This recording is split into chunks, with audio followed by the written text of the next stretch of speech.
지난번에 우리 인천북지방에서 교역자 수양회를 호주로 다녀왔는데 그때 가이드가 그런 얘기를 해요. 호주에 차별이 있다. 여기서 호주 같은 선진국이 무슨 차별이 있는가 그랬더니 호주는 모든 정책 그리고 모든 관심의 제1순위가 아이들이래요. 아이들. 그래서 아이들이 최고고 그 다음 두 번째가 여성이래요. 여성. 세 번째가 누굴까요? 노인들입니다. 노인들. 그럼 네 번째가 누굴까요? 개입니다. 반려동물. 그리고 다섯 번째가 성인 남자예요. 대한민국이 좋은 나라입니다. 남성 여러분. 그래가지고 한국에서 이민 온 젊은 부부들이 잘 모르니까 그냥 오랜 시간 아이를 집에다 홀로 방치해 둔다거나 아니면 막 너무 과도할 정도 체벌하거나 이러면 바로 그냥 신고가 들어갑니다. 그러니까 한국에서는 그냥 당연히 그냥 하던 일인데 거기서는 잘못하면 그냥 부모들이 감옥을 가요. 그래서 궁금하잖아요. 그렇게 아이들을 너무 그냥 소중히 여기고 하는 건 좋은데 너무 오냐오냐 하다 보면 애들이 버릇 없어지고 또 무책임해지게 되고 그런 건 아닐까. 근데 아니라는 거예요. 자기도 깜짝 놀랐대요.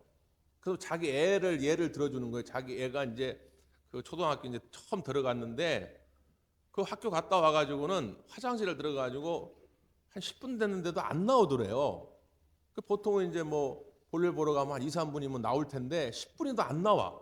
그래서 뭐 하나 하고서 문을 열어보니까 변기를 닦고 있더라는 거예요. 변기. 근데 뭐 하냐 그랬더니 오늘 학교에서 배운 거라는 거예요. 내가 화장실을 사용하고 반드시 다음번에 사용할 사람을 위해서 변기를 닦고 나와야 된다는 거예요. 그게 아주 철저한 교육입니다. 이 철저한 교육을 따르지 않으면 호되게 꾸지람을 받아요. 이 얘기는 무슨 이야기냐? 내가 소중히 여김을 받는 대신에 내가 해야 할 책임은 반드시 해야 한다는 거예요. 그게 뭐 버릇없거나 무책임하게 키워지는 게 아니고 책임 있는 존재로 키워지는 거죠. 오늘 우리가 읽은 이 본문의 말씀도 우리가 잘 아는 이야기인데 이 본문의 말씀을 해석하면서 두 가지의 큰 오류를 범할 수가 있어요. 그 첫 번째가 뭐냐면 바로 아이들이 소중하니까 아이들이 하는 대로 그냥 무조건 다 놔둬야 된다. 예배 시간에 그냥 떠들고 돌아다니든 그냥 설교 시간에 떠들고 돌아다니든 그냥 기도 시간에 눈 뜨고 장난치든 애들은 소중하니까 그냥 그대로 놔둬야 돼. 그런 얘기하는 게 아닙니다. 아이들이 소중하니까 무조건 아이들이 버릇이 있든 없든 자기 멋대로 하게 놔둬야 한다는 이야기를 오늘 하고자 함이 아니라는 거예요. 또 하나의 오류가 있는데 실제적으로 아주 오랜 시간 동안 본문을 가지고 신학적인 논쟁이 있었습니다. 그건 뭐냐면 구원론의 관점을 가지고 교리적인 관점을 가지고 이 본문을 해석하려고 하는 거예요. 여기 보니까 아이들은 그냥 하나님의 나라를 기업으로 얻었단 말이죠. 그러니까 아이들은 다 무조건 다 천국 간다는 거예요. 야, 어른들이야 그냥 살아오면서 더럽고 추한 죄에 찌들었지만 저 애기를 봐라 애기. 우리 교회 요즘 영화부 애들도 봐봐요. 얼마나 천진난만합니까? 얘네들이 뭔 죄가 있겠냐는 거예요. 그러니까 예수님도 그런 아이들은 다 천국에 데려간다. 그래서 이거를 그런 구원론의 관점에서 해석하려고 하는 거예요. 그것도 맞지가 않습니다.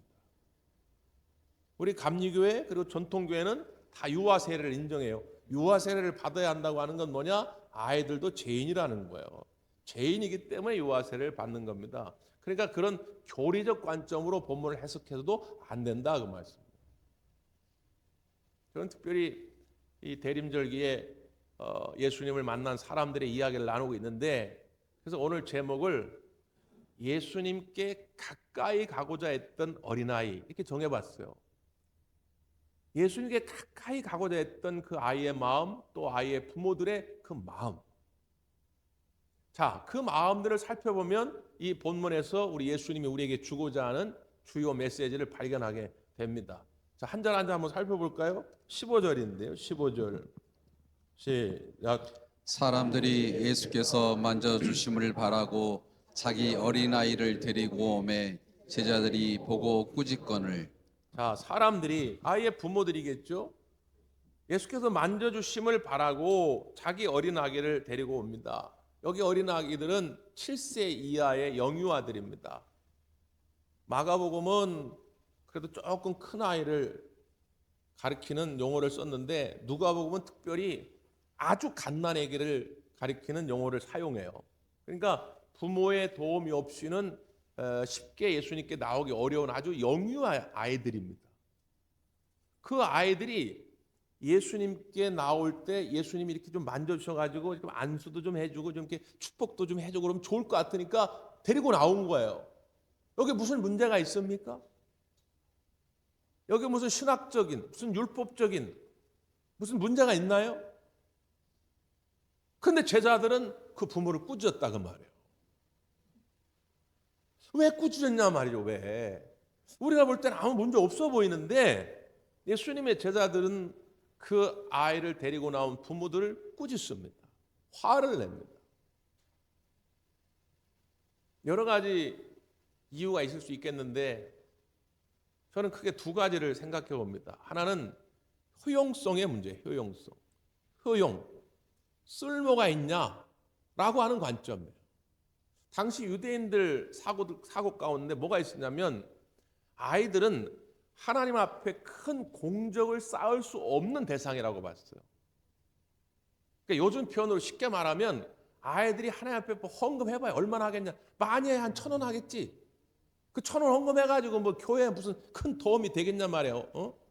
어떤 아예 하지도 않고 자기는 하지도 않으면서 맨날 과자나 달라고 그러고. 그러니까 애들은 그런 존재, 그냥 하찮은 존재라는 거예요.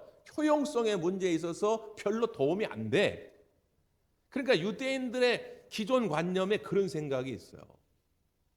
우리나라도 불과 100여 년 전에 그랬어요. 방정환 선생님이 보면서 통탄할 정도로 아이들은 그저 수단에 불과했어요. 그냥 물건 같은 존재예요.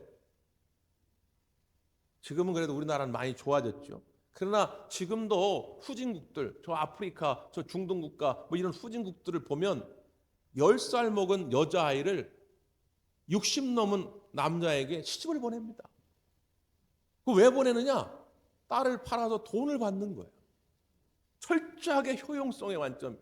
얘가 우리 가정을 위해 경제적인 문제를 해결할 수 있는 도움이 되면 얘가 존귀한 존재지만 그렇지 않으면 아무 의미가 없는 거예요. 그러니까 제자들도 은연중에 그런 관점이 있었던 거죠. 또 하나 효율성의 문제입니다. 효율성. 효율은 뭡니까? 요즘 표현으로 하면 가성비가 있어야 한다는 가성비. 가성비가 좋아야 한다는 거예요. 투자한 거에 대비해 가지고 더 많은 수확을 거둬야 이게 뭔가 효율성이 있고 가성비가 좋은 건데 자 그래 아이들이 같이 있다고 여기자 거기까지 양보한다. 근데 한번 대비를 해보자. 이 아이에게 시간을 쏟고 이 아이에게 물질을 투자하는 게 맞냐? 아니면 좀 능력 있고 실력 있는 어른들에게 좀 헌금 많이 할 것 같은 이 사람에게 시간을 쏟고 능력을 쏟고 모든 열정을 쏟는 게 맞느냐? 상대적으로 볼 때 효율성, 가성비가 아이들이 확 떨어져요. 효율성의 관점으로 보면 그렇다 그 말이에요. 그런데 예수님은 그 효용성, 효율성의 관점으로 사람들을 보지 않는다는 거죠. 교회가 사람을 대할 때 이런 효용성이나 효율성의 관점으로 바라보기 시작하면 교회는 이미 생명을 잃어버리는 것입니다. 교회다움을 잃어버리는 것입니다. 교회의 존재 가치를 잃어버리는 거예요. 우리 대광교회가 어린아이를 대하든 어른을 대하든 누구를 대하든 사람을 대할 때 이런 효용성이나 효율성의 가치로 바라본다면 대광교회는 이 땅에 존재할 이유가 없어요. 왜? 그런 거는 세상의 기업이나 정당이나 학교나 이런 데서 많이 하거든요. 그 사람들은 효율성이 떨어진다. 그럼 가차없이 해고합니다. 넌 필요 없어. 우리 기업에, 우리 정당에, 넌 우리 학교에 필요 없어. 세상적인 가치, 세상적인 기준은 그래요. 근데 교회는 그렇지가 않죠. 우리 예수님은 그런 분이 아니다 그 말. 마태복음 25장에 보면 예수님께서 종말의 때에 일어날 일들을 알기 쉽게 설명하기 위해서 비유로 설명을 하죠. 목자의 비유를 듭니다. 거기에 목자는 예수님이에요. 심판주로 오실 예수님. 그리고 이제 양과 염소를 모으는데 양은 오른편에 염소는 왼편에. 이 오른편에 있는 양들은 구원받을 백성이고 이 왼편에 있는 염소들은 저주받을 그런 자들이에요. 그 구원받을 자들을 향해서 목자 대신 주님이 말씀하는 겁니다. 너희들은 아버지로부터 축복을 받을 것이다. 오래전부터 아버지가 예비하신 나라가 있으니 너희들은 다 그 나라로 들어가게 될 것이다. 그러면서 그 이유를 설명해 줘요. 그 이유는 뭐냐? 너희들은 내가 줄일 때에 먹을 것을 주었고 목마를 때 내게 마실 것을 주었고 내가 헐벗었을 때 입을 것을 주었고 내가 병들었을 때 나를 돌보아 주었고 내가 감옥에 갇혔을 때 나를 돌아봐 주었다. 근데 이 얘기를 막 하고 있는데 이 오른쪽에 있는 사람들이 의아한 거예요. 그리고 막 서로를 막 쳐다보는 거예요. 멀뚱멀뚱. 왜? 내 얘기가 아니거든요. 나는 해당 사항이 없어. 나는 해당 사항이 없는데 왜 예수님 저런 말씀을 하시지? 그러니까 이제 궁금하니까 물어보는 거예요. 누군가 이제 용기 있게 손 들고 주님, 아니 나는 주님 그런 적이 없는데 나는 주님을 만난 적도 없고 주님 앞에 내가 먹을 걸 드린 적도 없고 아니 내가 우리 교회에서 목사님 샤브샤브 대접해 드린 적이 있어도 내가 우리 주님 내가 갈비탕 하나 대접해 드린 적이 없는데 아니 왜 그런 말씀을 저한테 하십니까? 그때 주님이 뭐라고 말씀합니까? 내 옆에 있는 작은 자에게 한 것이 곧 나에게 한 것이다. 이렇게 말씀합니다. 작은 자에게 한 것이 곧 예수님에게 한 거예요. 그런데 우리는 그 작은 자들을 효율성과 효용성의 가치로만 쳐다봅니다. 너는 필요가 없어. 내가 너한테 시간과 열정과 물질을 투자할 그 시간에 차라리 내가 더 훌륭하고 더 능력 있고 더 돈 많은 사람에게 투자하지. 전혀 예수님하고는 반대되는 거예요. 우리 예수님은 작은 자에게 관심을 갖고 있습니다. 우리 예수님은 작은 자들과 함께하기를 원하고 있습니다. 예수님은 그 존재 자체로 사람들을 귀하게 여기고 있다 그 말이에요. 우리 대구함교회가 그런 관점을 갖게 되기를 바랍니다. 나라가 어수선하다 보면 참 여러 가지 문제가 생기는데 지난주에 여러 기사들을 보니까 자영업자들이 죽을 맛이라는 거예요. 나라가 어수선해지면 소비 심리가 급격하게 얼어붙습니다.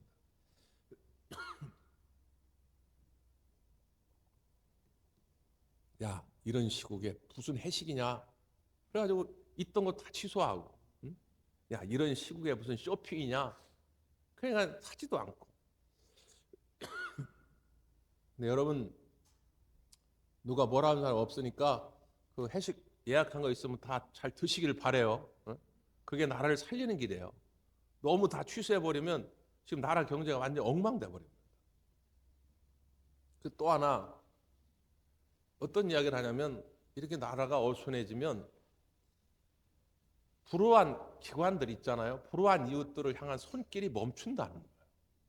뭐 큰 것도 아니고 우리 뭐 예를 들어서 뭐 이게 전화로 해가지고 뭐 2,000원, 3,000원 후원하는 거 뭐 이런 것 있잖아요.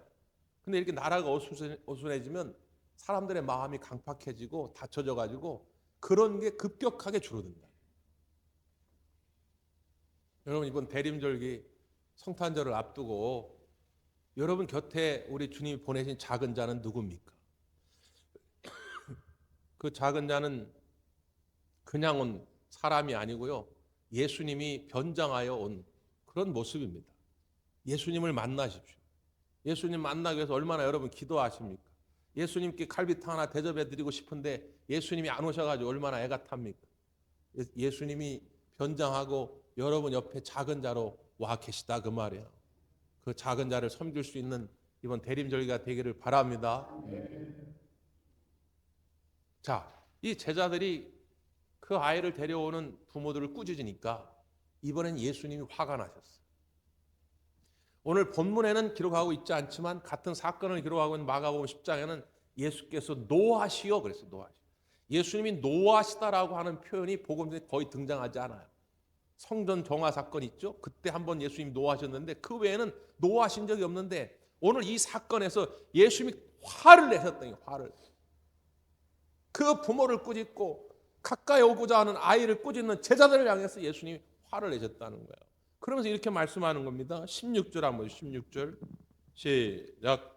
예수께서 그 어린아이들을 불러 가까이 하시고 이르시되 어린아이들이 내게 오는 것을 용납하고 금하지 말라. 하나님의 나라가 이런 자의 것이니라. 아멘. 예수께서 그 어린아이들을 불러 먼저 가까이 하셨다는 겁니다. 예수님은 작은 자들을 가까이 하기를 원하시는 분입니다. 효용적으로, 효율적으로 세상에서 쓸모없다, 가성비가 떨어진다, 그래서 멸시받고 천대받던 그런 누구라도 예수님은 가까이 하기를 원하신다 그 말. 가까이 하신 가까이. 그리고 제자들에게 이 아이들이 오는 것을 용납하고 금하지 말라. 하나님의 나라가 이런 자의 것이니라. 이렇게 말씀합니다. 사랑하는 성도 여러분, 우리 모두도 어린아이와 같은 마음으로 우리 주님께 가까이 나아가기를 바랍니다. 성탄의 의미가 뭡니까? 우리에게 가까이 오시기 위해서 예수님께서 친히 오신 거 아닙니까? 구약의 시대에 아무리 선지자들이 말씀을 통해서 하나님이 살아계시고 하나님 우리와 함께 하신다고 이야기했지만 사람들이 귀를 닫고 마음을 닫아가지고 듣질 않는 거예요. 그래서 하나님이 가까이 계신 걸 모르는 거예요. 그러니까 제멋대로 산 거예요. 하나님 말씀대로 살질 않은 것이죠. 그러니까 하나님께서 인간의 모습을 가지고 아기의 모습을 가지고 말 구유의 천한 곳에 오신 것입니다. 내가 보여주고자 한다. 그래서 예수님의 별명이 뭡니까? 임마누엘, 하나님이 우리와 함께 계신다. 하나님이 가까이 계심을 보여주기 위해서 오신 사건이 성탄절이다 그 말이에요. 이번 성탄을 통해서 여러분 곁에 가까이 와 계신 주님을 만날 수 있기를 바랍니다. 네. 이렇게 말씀드리면 아멘 하면 좋은데 여전히 느끼지 못하고 심지어 이렇게 반론을 제기합니다. 나는 주님이 가까이 올 만한 존재가 아닙니다. 2024년도를 돌아볼 때도 난 주님께 별로 한 것이 없네요. 나는 사랑받을 만한 일을 별로 한 것이 없습니다. 이렇게 또 생각하는 분들이 꽤 많아요. 제가 참 감동 깊게 봤던 기사 하나가 늘 가슴에 있어가지고 제가 예전에도 한번 소개한 적이 있는 것 같은데 그 영국에서 실제 있었던 일이 인터넷에서 실렸던 기사인데 어떤 한 할아버지가 갑자기 오전에 병원을 찾아온 거예요. 뭔 일을 하다가 손을 다쳤는데 피가 막 절절 나면서 빨리 치료해달라고 온 것입니다. 막 재촉을 하니까 의사가 할아버지 뭐 급한 일 있으세요? 왜 이렇게 재촉을 하세요? 그러니까 이따가 점심시간에 우리 아내를 만나야 돼. 집사람을 만나야 돼. 우리 집사람이 지금 요양병원에 있는데 일주일에 한 번 면회하는 날이 오늘인데 오늘 우리 집사람하고 점심을 먹고 그냥 약속을 했다. 빨리 가야 된다고. 그러니까 의사가 그러세요. 그러면 이제 가시면은 할머니가 굉장히 반가워하시겠네요. 이렇게 이야기를 하니까 이 할아버지가 근데 안타까운 건 4년 전에 우리 집사람이 치매에 걸려가지고 내가 이렇게 매주 가는데도 나를 못 알아본다. 그러니까 의사가 의아하죠. 아니 매주 가도 할아버지를 알아보지도 못하는데 뭘 그렇게 매주 찾아가세요? 우리 아내가 나를 잊어버렸어도 내가 잊어버리지 않았다. 내가 우리 마누라를 잊어버리지 않았기 때문에 내가 찾아가는 거예요. 여러분 매번 가도 그 아내는 남편을 못 알아봐요. 그럼에도 불구하고 남편은 포기하지 않죠. 왜? 내가 알아보니까. 내 사랑하는 부인이니까. 여러분 착각하지 마십시오. 주님이 우리 곁에 가까이 오신 것이 여러분이 뭘 잘해서가 아니에요. 오늘 우리가 죄인 되었을 때 더럽고 추한 허물로 덕지덕지 붙어 있을 때 그럼에도 불구하고 우리 주님은 우리 곁에 가까이 찾아오신 줄 믿습니다. 지금도 마찬가지예요. 그러니까 사모하는 마음으로 그 주님의 손을 붙잡으십시오. 주님 내가 힘이 듭니다. 주님 내가 외롭습니다. 주님 내 인생이 버겁습니다. 주님 내 손을 좀 붙잡아 주세요. 그러면 주님이 여러분의 손을 잡아 이렇게 세우실 줄 믿습니다. 그래서 주님이 이런 결론의 말씀을 주십니다. 17절 보세요. 17절 시작. 내가 진실로 너희에게 이르노니 누구든지 하나님의 나라를 어린아이와 같이 받아들이지 않는 자는 결단코 거기 들어가지 못하리라 하시니라. 아멘. 아멘.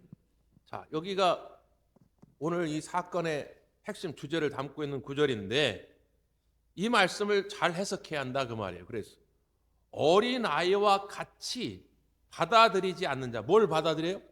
하나님의 나라를. 그러니까 어린아이와 같이 하나님의 나라를 받아들이지 않는 자는 결단코 하나님 나라에 들어갈 수가 없다는 거예요. 그러니까 이 말은 어린아이는 무조건 다 천국 간다 이 얘기 아니잖아요. 이 말은 이 어린아이의 장점을 예수님이 들춰내서 그 어린아이에 가지고 있는 그 장점을 너희들도 배워야 한다. 이런 교훈을 주시기 위해서 하신 말씀이죠. 그러니까 하나님의 나라에 들어가고자 하는 자는 어린아이가 가지고 있는 장점을 가지고 있어야 한다는 거예요. 아이들이 가지고 있는 단점도 있겠죠. 그런데 주님은 그걸 지금 말하고자 하는 것이 아니라 아이 가지고 있는 그 장점. 그게 뭘까? 설교를 준비하면서 여러 자료를 제가 찾아보았는데 한 열 몇 가지 돼요. 열 몇 가지. 성서학자들마다. 근데 제가 다 그걸 찾아보고 제 나름대로 딱 두 가지로 요약을 했어요. 첫째는 뭐냐면 수용성입니다. 수용성. 믿음이죠. 받아들이는. 그 TV에서 실험을 해봤는데 어떤 그 여자가 초등학교 앞에 가서 이제 아이들이 이제 하교하는 시간에 나오면 그냥 아무 애나 붙잡고 야, 그 아줌마는 그 엄마 친한 친구인데 지금 엄마가 너 데리러 오래. 엄마가 너한테 오려고 했는데 지금 급한 일이 생겨가지고 저쪽에서 저기 기다리고 있는데 엄마가 나 시켜가지고 너 데리러 오라고 그랬어. 이 아줌마랑 빨리 같이 엄마한테 가자. 이거 손을 잡고 끄는 거예요. 그랬더니 10명 중에 3, 4명이 같이 가요. 아무 의심 없이 그냥 처음 보는 아줌마인데 진짜 아줌마 저 엄마 친구인지 아닌지도 확인도 안 하고 그냥 그 아줌마 가자고 그러니까 그 아줌마 손을 잡고 가는 거예요. 그게 아이들의 수용성. 어른들은 그렇게 못하죠. 네? 2번 생각하고 3번 생각하고 또 의심하고 또 의심하고. 물론 살아가다 보면 그런 지혜가 필요합니다. 요즘 하도 보이스피싱이 유행인데 잘못하면 그냥 사기를 당할 수가 있으니까 또 의심하고 또 의심하고. 근데 문제는 뭐냐? 우리가 하나님을 믿는 신앙생활 속에서도 그렇게 돼버렸다는 거예요. 세상에 그런 죄 때문에 강팍해진 마음이 하나님 앞에서 똑같이 발휘가 돼가지고 하나님이 말씀하시는 것에 또 의심하고 또 의심하고 또 의심하고. 아니 제발 보이스피싱이나 그렇게 의심하고 사기꾼 앞에서나 의심하지. 보이스피싱 앞에서 어떻게 잘 믿는지 몰라. 1,000만 원만 투자해. 매달 이자를 100만 원 줄게.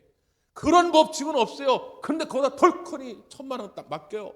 의사, 변호사, 정치인, 교수, 똑똑한 사람들이 다 그런데 사기를 당합니다. 근데 하나님이 말씀하시면 그냥 한 번 의심하고 2번 의심하고 의심하다 세월 나간단 말이에요. 하나님의 나라는 어떤 사람이 얻는 것이냐? 하나님의 나라가 실제함을 믿는 것이고 하나님의 나라 안에 내 이름으로 된 내 거처가 있다는 걸 확실히 믿는 거예요. 의심하지 아니하고 믿는 자가 하나님의 나라를 소유로 얻게 될 줄 믿습니다. 그래서 어린아이와 같은 그 믿음을 가져야 한다는 거예요. 또 하나 겸손함입니다. 겸손의 반대는 교만인데 교만은 뭐냐? 한마디로 정리하면 내 마음대로 다 해도 된다는 거예요. 하나님의 도움 필요 없다. 하나님의 동행하심 필요 없다. 그냥 내가 혼자 다 할 수 있다. 이게 교만이거든요. 그런데 아이들은 자신들의 연약함을 압니다.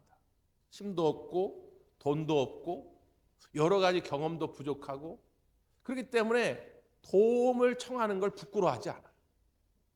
제가 전에 엘리베이터 탁 내려가지고 현관문을 나가려고 그러는데 그 현관문 바로 맞은편에 그 초등학교 한 2, 3학년 되는 두 아이가 거기서 막 아이고 어떡하지 막 떨고 있는 거예요.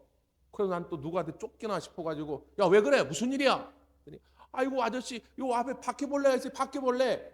밖에 보낼 때 무서워서 못 들어오고 있는 거예요 지금. 그래야 그냥 가가지고 발로 그냥 밖에 보낼 뻥 쳐버렸지. 그랬더니 그제서 애들이 안심해가지고 아유 고맙습니다. 그리고 들어오더라고. 그걸 아이들은 부끄러워하지 않습니다. 왜? 자기들은 연약하기 때문에 도움을 구한다는 걸 당연시 여겨요. 겸손이라고 하는 말의 그 의미 가운데 우리가 생각해야 할 건 뭐냐?